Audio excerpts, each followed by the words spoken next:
2 years had passed since humanity left the galaxy, and planetary governor An Ju-young stood on the observation deck of New Sol, the first major human city in the Andromeda galaxy. Below her, millions of people lived and worked in a metropolis that blended Earth architecture with technologies that would have seemed like magic to their ancestors. Population report, she requested from her. Aid. 12 million residents in New Sol alone, came the reply. 68 million humans now living across 47 worlds in this galaxy. An smiled. The city hummed with activity that reminded her of Earth, but this was better. Here, humans could build whatever they dreamed without alien interference or restrictions. Agricultural specialist Moon Taiho had solved one of the greatest challenges of intergalactic colonization. His experimental farms covered vast areas outside the city, where Earth crops grew under alien stars. The soil adaptation process is working perfectly, he reported to the governor. We can grow Earth food on any world with similar atmospheric conditions. The children won't have to give up the foods their grandparents loved. Moon's work was crucial for psychological reasons as well as practical ones. The taste of familiar food helped people feel at home in their new worlds. His greenhouses grew everything from rice and wheat to apples and strawberries, using techniques that had been developed during the evacuation. Captain Wang Su-jin had discovered something that changed everything for humanity's future. Her exploration ship, the Pathfinder, had found a galaxy rich in materials that existed nowhere in the Milky Way. The quantum crystals are amazing, she reported during a subspace communication with Earth's former leadership. They amplify our void jump technology by a factor of 50. We can now travel instantly across distances that used to take hours. Xenogeologist Cho Hyo-sung, working with Wang's team, had mapped deposits of these crystals across hundreds of worlds. There's enough here to power humanity's expansion for thousands of years, he announced. We could build a civilization that spans the entire universe. The discovery meant that humanity's technology was advancing far beyond what any single galaxy could support. While the aliens in the Milky Way struggled with the collapse of their economy, humans were developing capabilities that made them truly intergalactic. Back in the Milky Way, the situation was becoming desperate. The Kethmoran species was dying from the genetic plague that human medicine had been controlling. Their population had dropped by 30%, and their scientists couldn't replicate the human treatments. We must find the humans, pleaded their representative to the Galactic Council. Our species has perhaps 1 year before complete extinction. The Zilthrons faced their own crisis. Their entire economy had been built around tourism and entertainment complexes designed by human architects. Without human maintenance and innovation, their civilization was collapsing.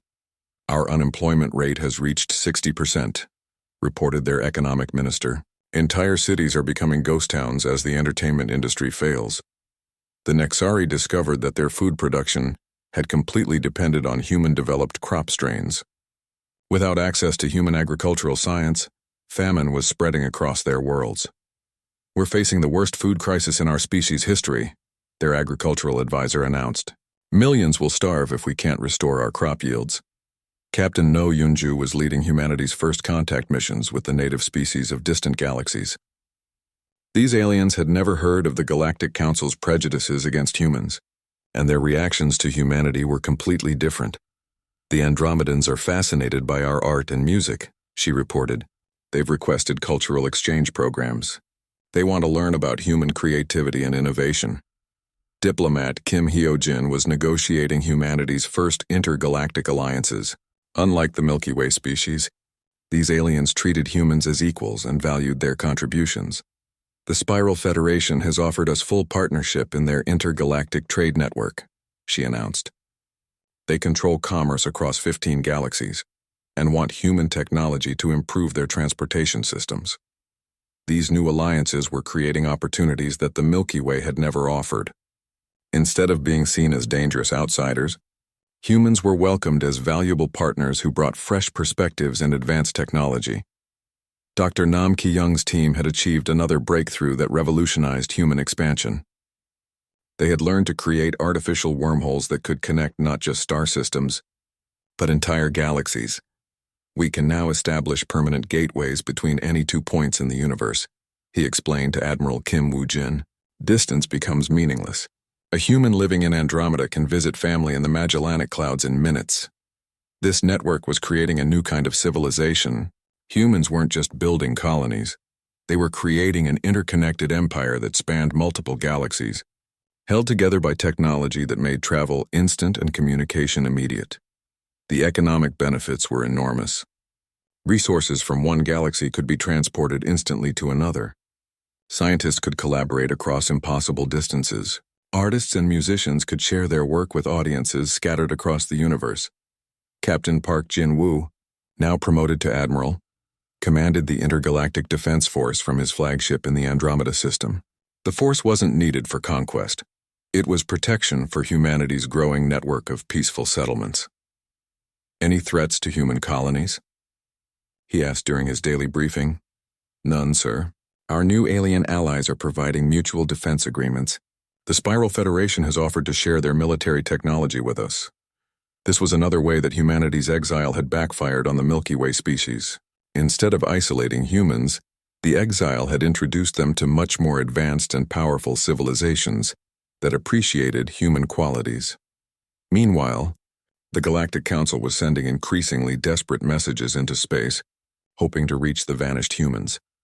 This is Senator Velthera speaking for the United Species of the Milky Way Galaxy, came the latest transmission. We acknowledge our mistakes. The exile vote was based on fear and misunderstanding. We offer complete partnership, shared technology, and equal representation in galactic governance. Please respond. Admiral Kim Woo-jin listened to these messages with amusement.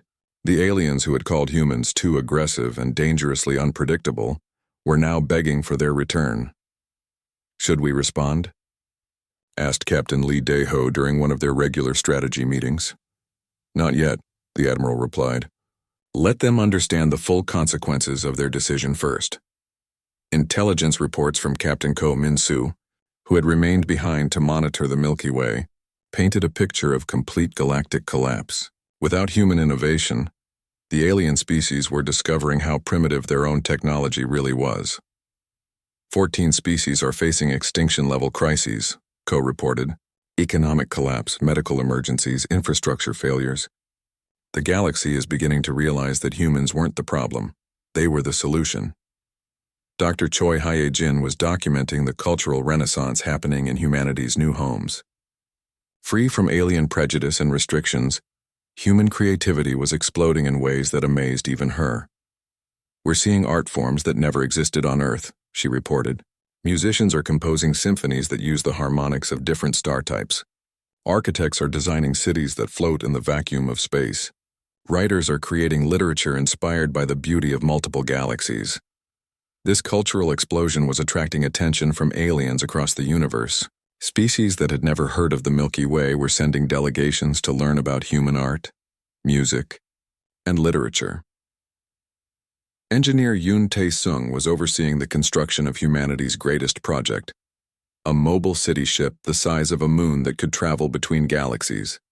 The new Earth would serve as humanity's capital, a symbol of their freedom and achievement.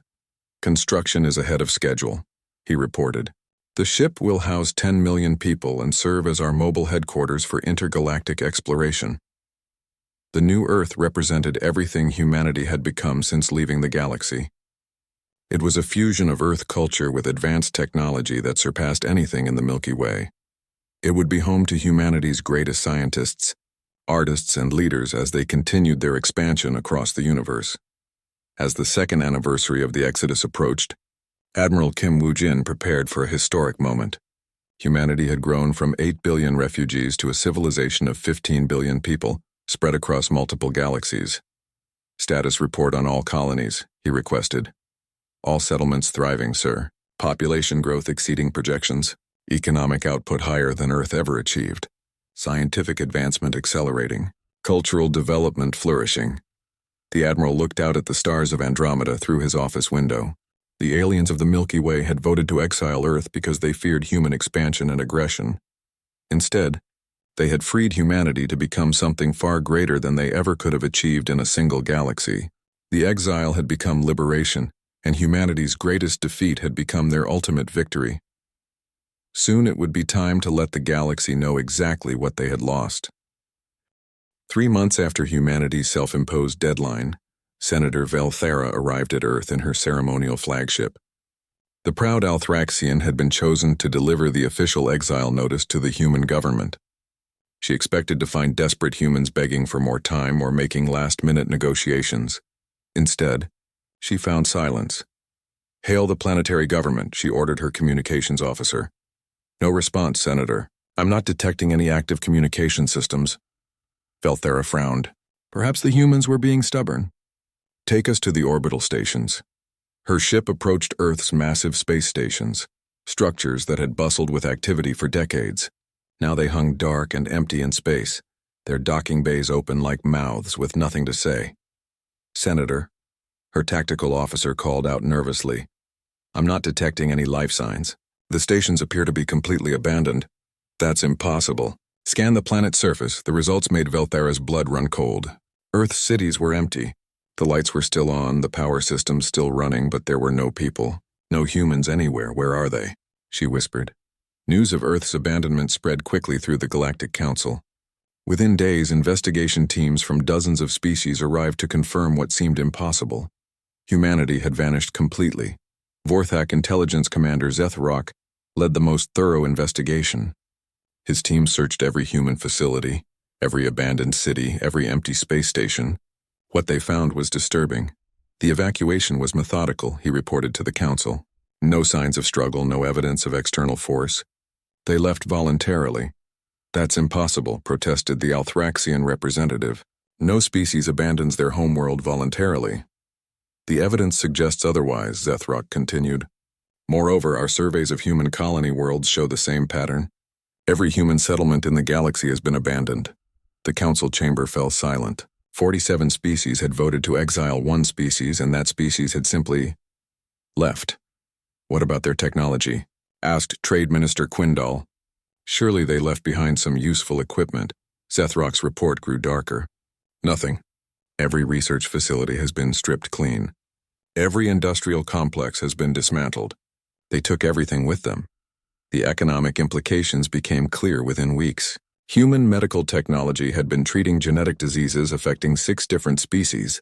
Human manufacturing techniques were essential to galactic infrastructure. Human agricultural methods fed billions of beings across dozens of worlds. All of it was gone. "Our people are dying," reported the Kethmoran delegate. "The genetic plague that human medicine was controlling is spreading again. Without their treatments, we have perhaps 2 years before species extinction." Similar reports came from across the galaxy. The Zilthrans faced economic collapse as their tourism industry, built around human-designed entertainment complexes, crumbled. The Nexari discovered that their food production depended entirely on human-developed crop strains that they couldn't replicate. Meanwhile, in the void between galaxies, Captain Lee Daeho received regular reports from the scattered human fleets. His ship, the Silent Dawn, served as a communication relay between the different groups.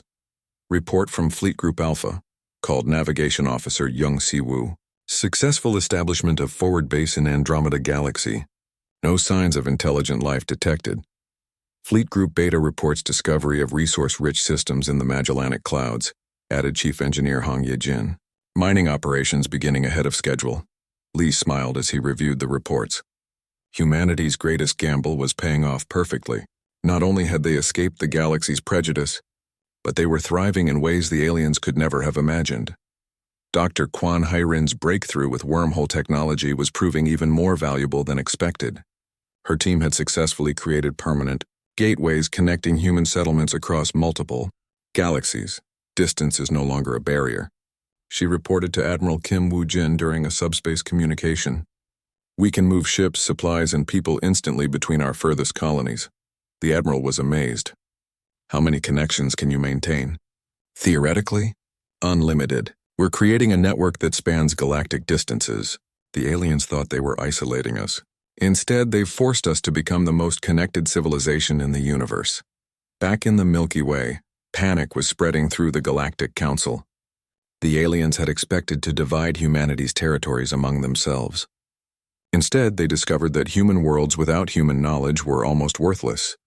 "The atmospheric processors on New Geneva have failed," reported a Vorthak survey team. "Without human technicians, we can't restart them." The orbital farms around Kepler Station are dying, added another report. The agricultural systems were too complex for us to understand.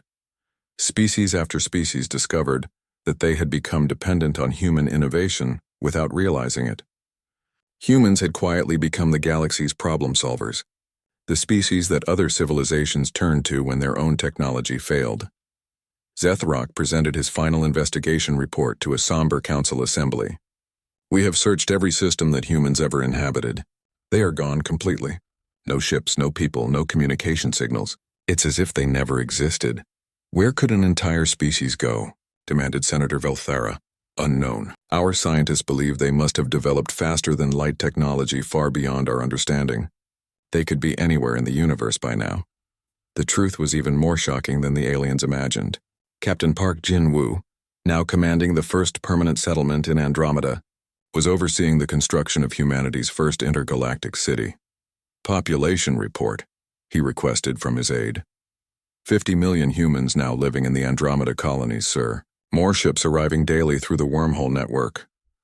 Park looked out at the city rising from the surface of a pristine world. The buildings were designed with human aesthetics but built with technologies that surpassed anything in the Milky Way. Children played in parks under alien stars, completely unaware that they were pioneers in humanity's greatest adventure. Any contact from our former galaxy? He asked. Nothing, sir. Complete communication silence maintained as ordered. Captain Han Da-eun was establishing humanity's industrial base in the Magellanic Clouds. Her teams had discovered mineral resources that were far richer than anything found in the Milky Way. The new manufacturing facilities are online, she reported to the Colonial Command. We can produce ships and equipment at rates that would have been impossible back home. The irony wasn't lost on humanity's leaders. The aliens had exiled them to prevent human expansion and aggression. Instead, the exile had freed humanity to expand across multiple galaxies and develop technologies that made them the most powerful civilization in known space. Dr. Choi Hye-jin, now serving as humanity's chief xenobiologist, was making contact with entirely new species in their distant homes. These aliens had never heard of the Galactic Council and knew nothing about humanity's supposed aggressive nature. First contact with the Andromedans went perfectly, she reported. They're peaceful, advanced, and very interested in cultural exchange. They find human art and music fascinating. Any signs of the prejudice we faced in the Milky Way? Asked Admiral Kim. None at all. These species judge us by our actions, not by rumors. They see us as explorers and settlers, not threats. As months passed, the Milky Way's situation grew desperate. The galactic economy was collapsing without human innovation. Medical crises spread through species that had relied on human treatments. Infrastructure failed without human maintenance expertise. Finally, the Galactic Council made a decision that would have been unthinkable a year earlier. They sent out communication signals across the galaxy, broadcasting on every frequency, hoping to reach the vanished humans.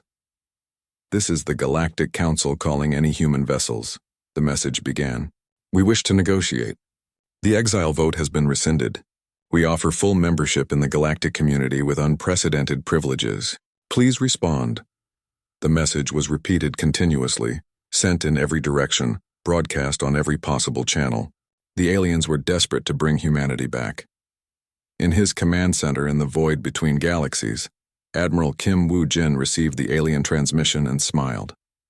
Captain Lee Dae-ho, still monitoring galactic communications, had forwarded the message with his own report.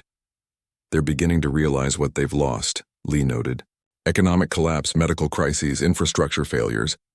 The galaxy is discovering how much they depended on us. Admiral Kim composed a simple response, though he had no intention of sending it. We've moved on. Humanity had found something far better than acceptance in the Milky Way. They had found freedom among the stars, the chance to build their own civilization without prejudice or limitation. The galaxy had voted to exile Earth. Now they would have to live with the consequences of that decision, while humanity thrived in ways they never could have imagined. The evacuation began on a Tuesday morning. Captain Park Jin-woo stood on the bridge of the generation ship New Horizon, watching as the last passengers came aboard. 50,000 people filled the massive vessel, along with everything they would need to build a new life in the Andromeda galaxy. All passengers secured, Captain, reported his first officer. Engineering reports all systems ready. Park nodded. Around him, the ship hummed with quiet activity. Families were settling into their new homes. Children were exploring the parks and schools built into the ship's structure, and scientists were making final checks on the equipment that would help them survive in their new galaxy. "Take us out," Park ordered. The New Horizon moved away from Earth's orbital station with no fanfare. No announcement, no goodbye messages. To any alien observers, it looked like just another human colonization mission. They had no idea it was the beginning of humanity's complete departure from the galaxy.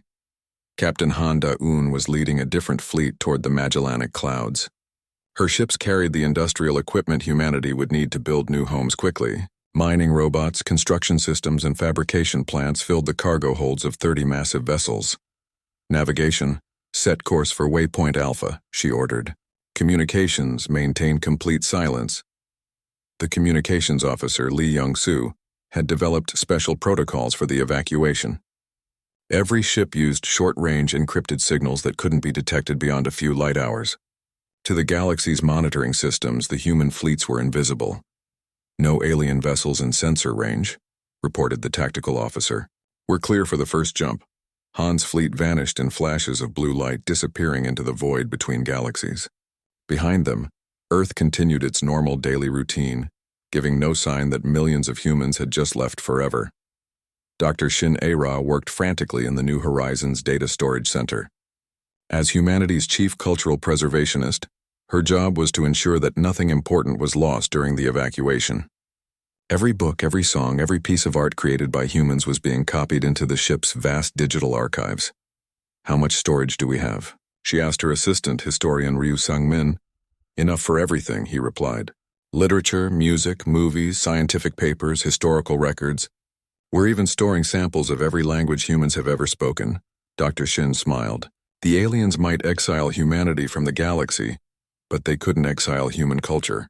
Everything that made humanity special would travel with them to their new homes." On the surface of Earth, most people had no idea what was really happening. The government had announced expanded colonization programs, offering exciting opportunities to explore new worlds. Families signed up eagerly, thinking they were joining adventures, not evacuations. "Mom, are we really going to live on a spaceship?" asked a young girl as her family boarded one of the generation ships. "For a while," her mother replied.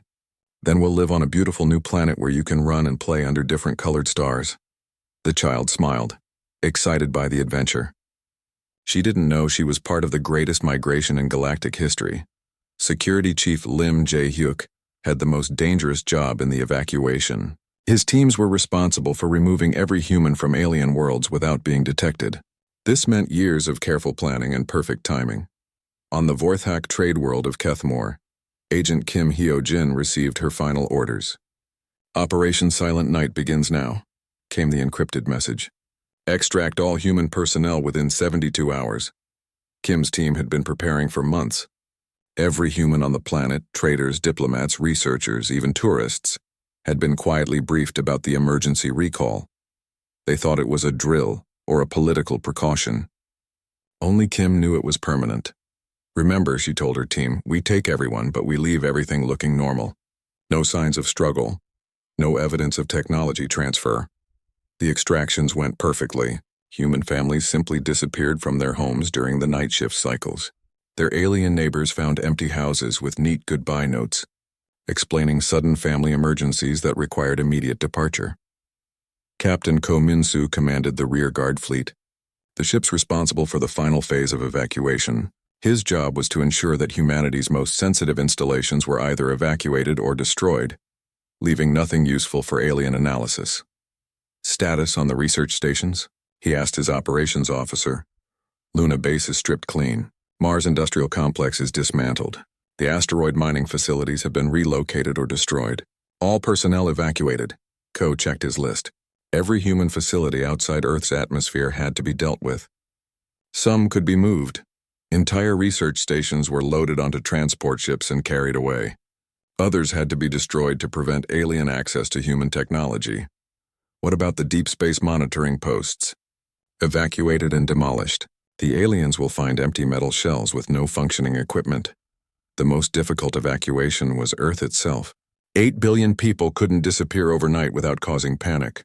The operation required careful timing and creative explanations. New colonization opportunity. Announced the recruitment centers. Entire families needed for settlement missions. Full relocation packages provided. People lined up eagerly. The promise of new worlds and fresh starts appealed to millions of families. They packed their belongings and reported to the spaceports, excited about their futures.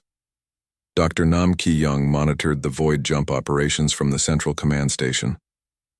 His breakthrough technology was making the impossible evacuation possible, allowing hundreds of ships to leap across galactic distances in perfect safety. Jump 17 completed successfully, reported his technician. Fleet Commander reports arrival at Andromeda staging area with no complications. Excellent. Prepare Jump 18. The evacuations were running ahead of schedule. Human efficiency, when properly organized, was remarkable. What the planners had estimated would take 8 months was being completed in 6. Ambassador Oh Dong-wook continued his performance at the Galactic Council, attending meetings and maintaining normal diplomatic relations. The aliens still suspected nothing. The humans seem remarkably calm about their impending exile, commented the Althraxian representative. Perhaps they're finally accepting reality, replied the Vorthak delegate. Oh nodded and smiled, hiding his satisfaction. If they only knew that half of humanity had already left the galaxy, and the rest would be gone within weeks. Intelligence Director Seo Ji-won monitored alien communications from her secret command center. So far, no alien species had noticed anything unusual about human behavior. The evacuation was proceeding in perfect secrecy. Any signs of alien suspicion? She asked her analysts. None, Director. They're continuing normal trade and diplomatic activities. Some species are even making plans for post-exile economic opportunities in former human territories. SEO laughed quietly. The aliens were so confident in their superior position that they couldn't imagine humans simply leaving voluntarily. Their arrogance was humanity's greatest advantage. Captain Bae Sung-ho supervised the final evacuations from Earth's major cities. The process was remarkably smooth. People were excited about their new opportunities, and the government's careful planning made everything seem normal. How many left? He asked his sister Yuna. 2 billion people evacuated so far. 4 billion more to go. We'll be finished in 6 weeks. Yuna's ecological preservation teams were working around the clock to save samples of Earth's environment. Plants, animals, soil samples, even atmospheric compositions were being preserved for recreation on humanity's new worlds. The ecosystem pods are working perfectly, she reported. We can recreate Earth's environment on any suitable planet. As the weeks passed, the alien species in the galaxy continued their normal routines, completely unaware that humanity was vanishing from their space. Trade ships arrived at human colonies to find empty ports. Diplomatic messages went unanswered, but the aliens assumed this was normal pre-exile behavior. Let them sulk, said the council members. Soon they'll be gone, and we can divide their territories among the deserving species. They had no idea that humanity was already gone, carrying their technology and knowledge to new galaxies where they would build civilizations beyond alien reach. Captain Lee Dae-ho, still on surveillance duty, monitored alien communications and smiled at their ignorance. In just 2 more weeks, the last human ship would leave the galaxy, and the aliens would discover that their exile vote had become humanity's greatest liberation.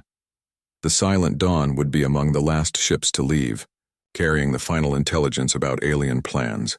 Then humanity would disappear completely, leaving behind only empty worlds and the knowledge that they had underestimated human determination. The galaxy wanted them gone. Soon their wish would be granted in ways they never imagined. 6 months had passed since Captain Lee Dae-ho brought the terrible news back to Earth. Now Fleet Admiral Jang Mi-rae stood in the largest construction facility humanity had ever built. Around her, massive ships took shape in the darkness of space. How many do we have ready? She asked her assistant. 47 generation ships, Admiral. Each one can carry 100,000 people plus supplies for 50 years. Jang nodded, checking her tablet. The numbers were good, but they needed more. Much more. Humanity had grown to over 8 billion people across dozens of worlds. Moving everyone would require hundreds of ships. What about the new drive systems? She asked. Her assistant pointed to a smaller ship being tested nearby. Dr. Nam Ki-young says the void jump technology is working perfectly. We can travel between galaxies now, not just between stars, Zhang smiled. That was the key to everything.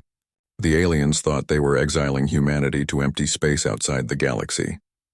They didn't know that humans had learned to jump across the vast darkness between galaxies themselves. At the Luna Research Station, Dr. Nam Ki-young was working on the final tests of their breakthrough technology. The Void jump drive didn't just move ships faster than light. It could punch holes through space itself, allowing instant travel across impossible distances. Run the test again, he told his team. The small probe ship disappeared in a flash of blue light. Seconds later, it reappeared exactly where they had programmed it to emerge. The navigation computer showed it had traveled 25,000 light-years in an instant. Perfect, Dr. Nam said. Send the data to Admiral Zhang. Tell her we can start installing the drives in the evacuation fleet. Meanwhile, on Earth's surface, Captain Bei Sung-ho was managing the most difficult part of the operation. Moving people. 8 billion humans lived on Earth, and they all had to be evacuated without causing panic. How do we explain this to families? Asked his aide. We don't explain, Bei replied. We offer opportunities, new worlds to explore, chances to be pioneers. We make it sound exciting, not frightening. His sister, Bei Yuna, was working on an equally important problem. How do you move an entire ecosystem to another galaxy? Her team was developing portable habitat pods that could sustain Earth plants and animals during the long journey. The atmospheric processors are working, she reported to her brother. We can take samples of Earth's environment with us. The new worlds won't have to be exactly like home, we can make them like home. The most dangerous job belonged to Ambassador Oh Dong-wook. He had to keep the aliens from suspecting anything, while secretly gathering the information humanity would need for their journey. At the Galactic Council Station, he attended the same boring meetings he had for years. The aliens still treated him with polite suspicion, never imagining that he was systematically copying their star charts and navigation data. The humans seem very quiet lately, mentioned the Althraxian representative during a trade discussion. Perhaps they're finally learning wisdom, replied the Vorthak delegate. Ambassador O smiled and nodded, playing his part perfectly. If they only knew that humanity was preparing to leap beyond their galaxy entirely. Back on Earth, Intelligence Director Seo Ji-wan was coordinating the most complex spy operation in human history. Her agents were stationed on every alien world that had human populations. Their job was to prepare for a silent evacuation that would leave no trace. Remember, she told her team leaders in a secure communication, we take every human, but we leave no evidence of our technology. The aliens get empty buildings, nothing more. The preparations were moving faster than anyone had hoped. Human industry, when focused on a single goal, was incredibly efficient. Shipyards that normally built one vessel per year were now completing one every week. Dr. Kwan Hei-rin led the team responsible for humanity's greatest technological breakthrough. Her laboratory had discovered how to create stable wormholes, permanent doorways between distant points in space. This changes everything, she explained to Admiral Kim Woo-jin during his inspection visit. We don't just have to carry everything with us. We can create permanent connections between our new homes and hidden supply bases. The Admiral was impressed. How many can you create? With enough power? Hundreds, maybe thousands. We could connect every human settlement instantly, across multiple galaxies. While the scientists worked on new technologies, Captain Park Jin-woo was testing them in the field. His ship, the Pioneer, was the first to successfully make a jump to the Andromeda Galaxy and return. The journey took 6 hours, he reported. But the actual jump was instantaneous. We spent most of the time scanning for suitable worlds. What did you find? Asked Admiral Zhang. Paradise, Park replied with a grin. Dozens of worlds perfect for human settlement. No intelligent life, plenty of resources. It's like the galaxy was waiting for us. As the months passed, the aliens in the Milky Way noticed that humans had become unusually quiet in galactic affairs. Trade continued normally, but humans seemed less interested in politics and expansion. Perhaps the pressure is making them reconsider their aggressive policies, suggested a council member. They had no idea that humanity was simply too busy preparing for the greatest migration in galactic history to care about local politics. Captain Han Da-un was leading another expedition, this time toward the Magellanic Clouds. Her mission was to establish supply stations for the evacuation fleet. The small galaxies would serve as stepping stones on humanity's journey to new homes. The installations are complete, she reported. Fuel supplies and repair facilities. We can support the entire evacuation fleet during the journey. Everything was coming together perfectly. The aliens expected humanity to wait for their official exile notice, then spend months arguing and negotiating. Instead, humans would simply vanish, leaving behind only empty worlds and unanswered questions. Communications specialist Lee Young-soo had developed the protocols for humanity's disappearance.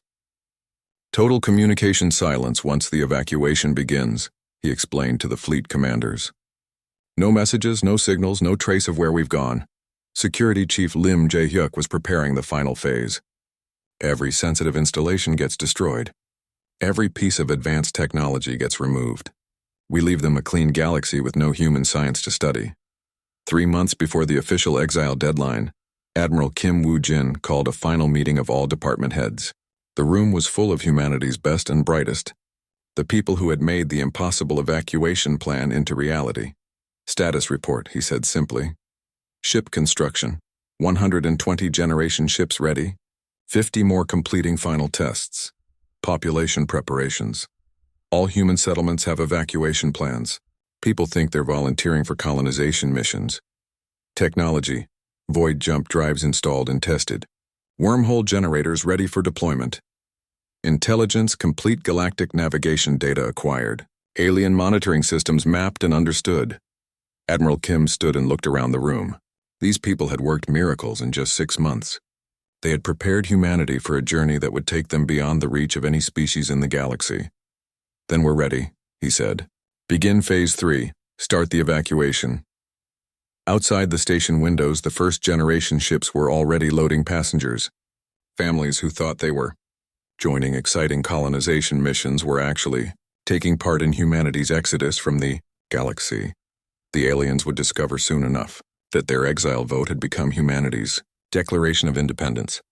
Captain Lee Dae-ho floated in the command chair of his ship, watching the stars through the wide window.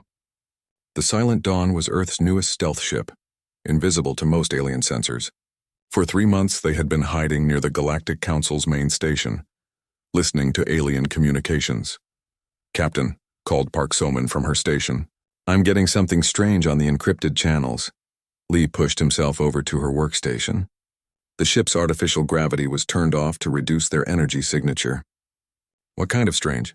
So-min's fingers danced over her controls. It's a high-level transmission. The encryption is military grade. Sir, I think this is from the Council's inner chambers. Lee felt his stomach tighten. The inner chambers were where the most secret decisions were made. Can you break it? Give me 10 minutes.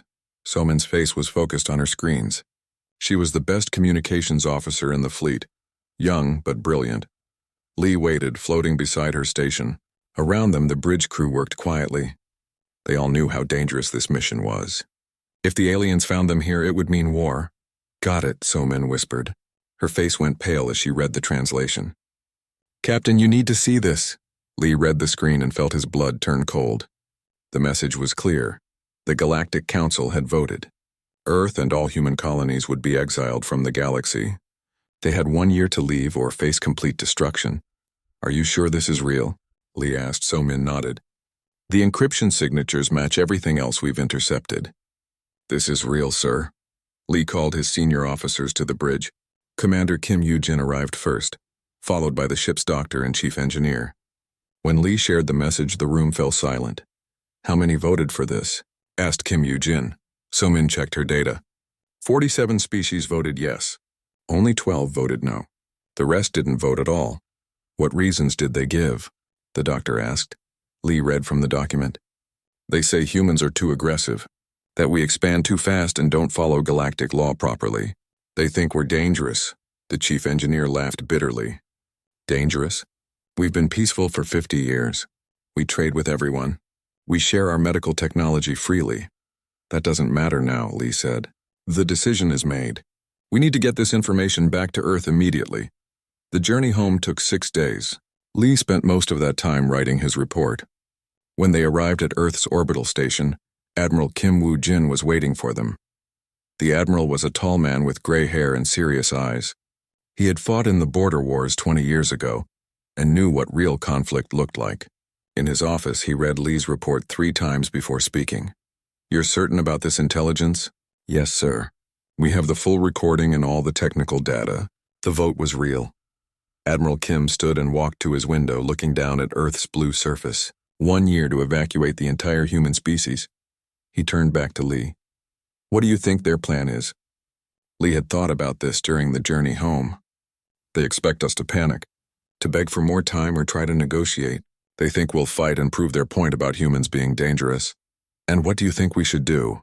Lee met the Admiral's eyes. "I think we should leave, sir. But on our terms, not theirs." Admiral Kim smiled for the first time since Lee had known him. "That's exactly what I was thinking." Within hours, the Admiral had called an emergency meeting of Earth's Defense Council.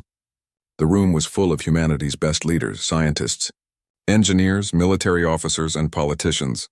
Dr. Choi Hyejin, Earth's top expert on alien cultures, was among them. "The situation is simple," Admiral Kim began. "The galaxy wants us gone.